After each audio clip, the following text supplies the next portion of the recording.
Wow! Ang galing! Yan ang salitang naririnig ko sa ibang tao noon sa era namin. Pero mas masarap palang marinig yun sa boses ng sarili kong anak. Marahil madami din akong napahanga. Meron ding hindi humahanga at gusto kang bumagsak. Mas lamang pa din naman ang dami ng pumalakpak. Hindi na importante yun ngayon.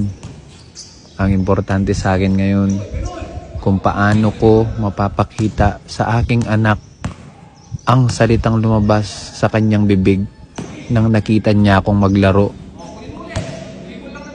Dati iniisip ko, bakit ba ako tumigil?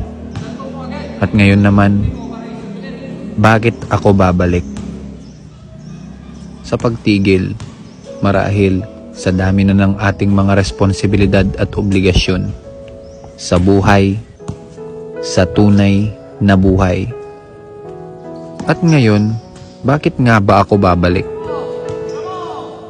Babalik ako hindi para hangaan ng ibang tao, kundi para ipakita sa aking anak na meron siyang pangarap na tinitingala na kailangan niyang magsumikap, na para maabot niya kung anuman ang kanyang pangarap, at handa akong sumabay sa kanya o handa ko siyang sabayan na magsumikap at abutin ang kanyang mga pangarap. Ito, sarili kong opinion lang to. Walang ibang hahanga sa'yo ng totoo, kundi ang iyong mga magulang. At wala ding magiging totoong magiging masaya.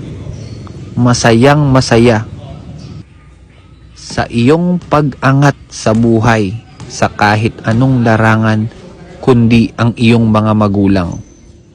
Ito, sa kasalukuyan, ang buong akala ng aking anak, tinatalo ko siya.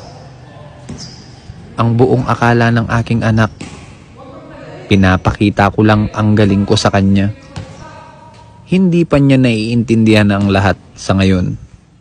Tinuturo ko sa kanya ang tama at lalo na ang mga mali. Mga mali na kailangan namang itama para malaman niya na parte sa buhay ang magkamali.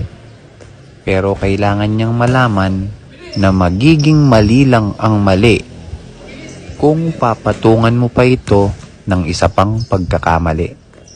Walang ibang magiging genuine na masaya para sa'yo sa iyong pag-angat, kundi ang mga magulang mo, lalo na ang iyong ama. Siya ang unang-unang magiging masaya kahit malamangan mo pa siya.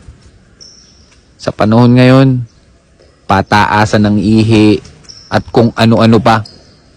Mga ama lang natin ang tunay na masaya kahit malamangan man natin sila sa kahit anumang tagumpay sa buhay na meron sila.